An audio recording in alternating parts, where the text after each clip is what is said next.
السلام علیکم ورحمۃ اللہ وبرکاتہ۔ امید ہے کہ آپ سبھی لوگ خیر و عافیت سے ہوگے۔ میں اللہ تعالیٰ سے دعا کرتا ہوں کہ اللہ تعالیٰ آپ سب کو اپنے حفظ و امان میں رکھے۔ محرم کا مہینہ شروع ہو چکا ہے اور اب لوگ طرح طرح کے سوالات پوچھنے لگے ہیں۔ آج ہی ایک صاحب نے پوچھا کہ مفتی صاحب محرم میں کتنے روزے رکھنا مسنون ہے؟ کیا 1 محرم سے لے کے 10 محرم تک لگاتار 10 روزے رکھنا کیا مسنون ہے؟ اور بھی طرح طرح کی باتیں لوگ پوچھ رہے ہیں۔ تو علم دین سکھانا یہ میری ذمہ داری ہے، آپ لوگوں کی ذمہ داری ہے کہ آپ لوگ علم دین مجھ سے سیکھیے اور دوسروں کو سکھائیے۔ جو چیزیں مسنون نہیں ہیں وہ ہمارے معاشرے میں مسنون سمجھی جاتی ہیں، اور جو چیزیں مسنون ہیں ان کا علم ہمیں نہیں ہے۔ تو کوئی کچھ سمجھ رہا ہوتا ہے، کوئی کچھ سمجھ رہا ہوتا ہے، کہیں کچھ چل رہا ہے کہیں کچھ چل رہا ہے، علم نہیں ہے۔ اسی لیے علم خود بھی سیکھیے اور دوسروں کو سکھائیے، یہی ایک حل ہے غلط چیزوں کو معاشرے سے ختم کرنے کا۔ اب دیکھیے 10 روزوں کے بارے میں یاد رکھیے، محرم کا مہینہ بڑا برکت والا مہینہ ہے، قابل احترام مہینہ ہے۔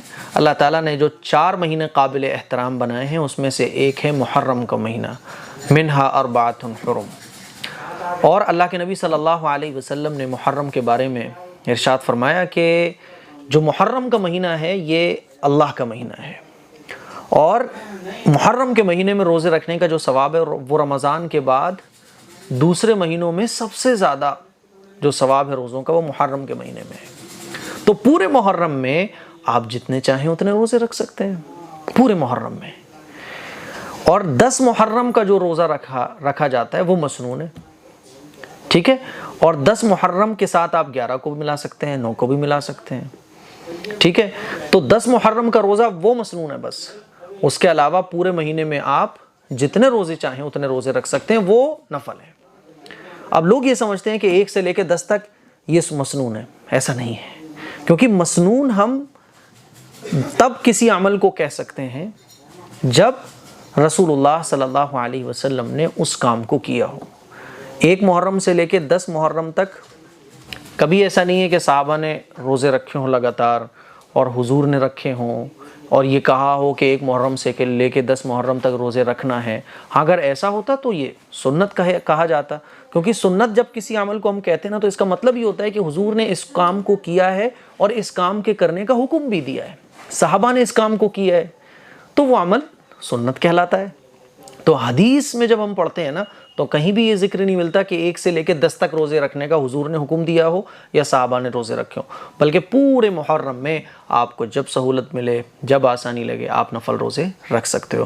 اور کمال کی بات پتہ ہے کیا ہے کہ یہ جو سوال جن صاحب نے پوچھا تھا یہ وہ تھے جو رمضان کے روزے بھی چھوڑ دیتے ہیں۔ تو وہی الٹی گنگا چل رہی ہے آج کل کہ جو اصل چیزیں ہیں ان کو ہم فالو نہیں کرتے، اور جو چیزیں اصل نہیں ہیں ان کو ہم فالو کرتے ہیں۔ جیسے کہ ایک صاحب مجھے بتا رہے تھے کہ ہمارے پڑوسی ہیں، تو وہ کہہ رہے تھے کہ بھائی صاحب 2 سال ہو گئے جس میں میری ناغہ ہو گئی کھچڑا بانٹنے میں، بریانی بانٹنے میں، اور محرم کے مہینے میں شربت وغیرہ بانٹنے میں ناغہ ہو گئی 2 سال، تو میرے گھر میں آگ لگ گئی تھی، اور ہمارے رشتہ دار تھے وہ بانٹتے چلے آ رہے تھے، 1 سال ناغہ ہوئی تو ان کا گھر بک گیا تھا، ان کے کاروبار کو نقصان ہو گیا تھا۔ اب یہ دیکھیے، آپ جو چیزیں اصل نہیں ہیں اس کے بارے میں آدمی کے مائنڈ میں کیا آ رہا ہے، اور جو نماز اصل ہے اس کی کوئی پرواہ نہیں ہے، رمضان کا روزہ اصل ہے اس کی کوئی پرواہ نہیں ہے، حرام گناہوں سے بچنا اصل ہے اس کی کوئی پرواہ نہیں ہے۔ تو علم سیکھیے اور دوسروں کو سکھائیے۔ مجھے امید ہے یہ ویڈیو آپ کو پسند آئی ہوگی، اس کو شیئر کریں، دوسروں تک پہنچائیں۔ السلام علیکم ورحمۃ اللہ وبرکاتہ۔